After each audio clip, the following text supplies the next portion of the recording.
¿Cómo están, chicos? Hemos estado viendo los periodos de la historia de la música. Hemos empezado viendo la Edad Media, que abarca del siglo V al siglo XV. El día de hoy vamos a ver la música en el Renacimiento. Veremos cómo se desarrolló la música del 1450 al 1600. Desde mediados del siglo XV hasta finales del siglo XVI, se produce en Europa, especialmente en Italia, una renovación artística, literaria, científica, cultural, etcétera. La corriente de pensamiento del Renacimiento se conoce con el nombre de humanismo.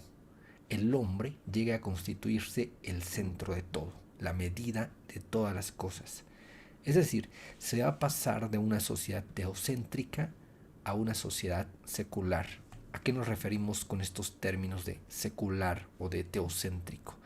El teocentrismo tiene que ver con una doctrina que considera a Dios o a la divinidad centro de la realidad y de todo pensamiento y actividad humana.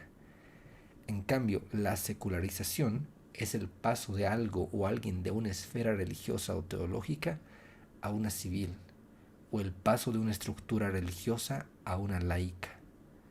Entonces, en el Renacimiento se va a pasar de una sociedad teocéntrica centrada en Dios a una sociedad más secular. El modelo a seguir es la cultura clásica griega y romana, donde se busca la belleza, la armonía, la claridad en el arte, que se empieza a valorarse por sí mismo. Las ciencias experimentales tuvieron un gran avance. Se dan progresos en medicina, se inventan la brújula, la imprenta. Muy importante, la imprenta tenía grandes consecuencias para la cultura en general y también para la música. Hay nuevas concepciones en astronomía, se realizan descubrimientos muy importantes como el de América en 1492. Se producen cambios políticos y sociales, se afianza el concepto de la monarquía. Además de la nobleza, aparece la burguesía como una nueva clase social. Ahí están los comerciantes, los banqueros, etcétera. En cuanto al ámbito religioso, surge la reforma protestante con importantes consecuencias para la música. Teníamos ahí a Lutero, ¿no?, que va a causar toda una revolución en la parte de la religión. La iglesia será el principal mecenas y fuente de inspiración y de ingresos para los artistas, aunque progresivamente hay un apoyo cada vez mayor de la nobleza y de la burguesía. Es decir, la iglesia va a empezar a contratar a músicos para que ellos puedan atender la parte de la música en sus congregaciones, en sus iglesias. Aunque, claro, también los nobles y la burguesía cada vez van a apoyar más a los músicos, los van a contratar.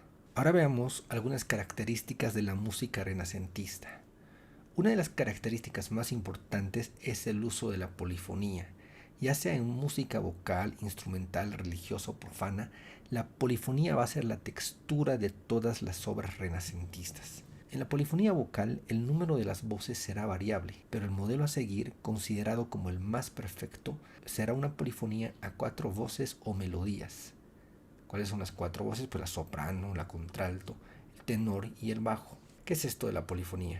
La polifonía es una técnica de composición que combina los sonidos de varias voces o instrumentos simultáneos de manera que forman un todo armónico.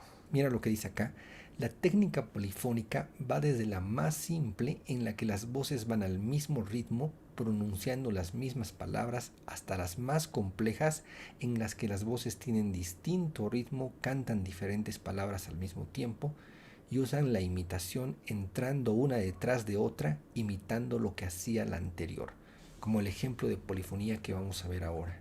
Tomemos la fuga en do menor de Johann Sebastian Bach.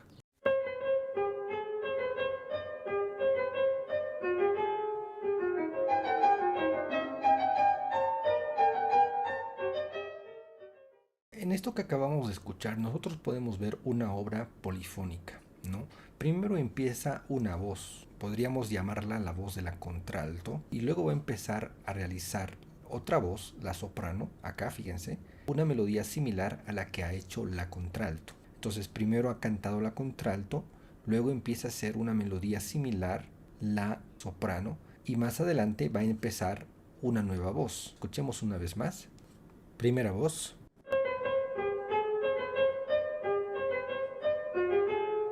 Segunda voz.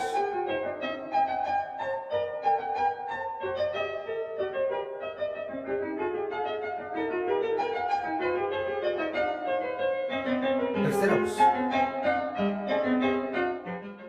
Entonces tenemos aquí una obra polifónica, ¿no? Una voz va haciendo una melodía, otra voz empieza a cantar una melodía similar a esta, pero en eso van creando una armonía.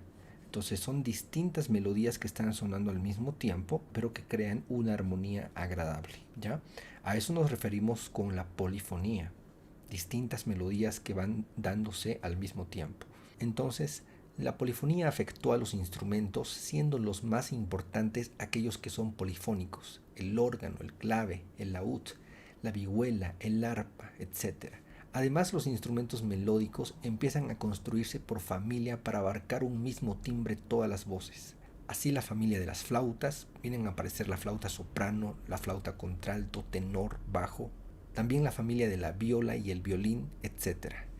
El ritmo depende del tipo de música. A veces es libre porque depende del texto, que puede tratarse de un motete o un madrigal, u otros medios como el villancico, la música de danza, etc. En el Renacimiento predomina la música religiosa sobre la profana, aunque a partir del siglo XVI la música profana va a ir adquiriendo mayor importancia y la música vocal sobre la instrumental.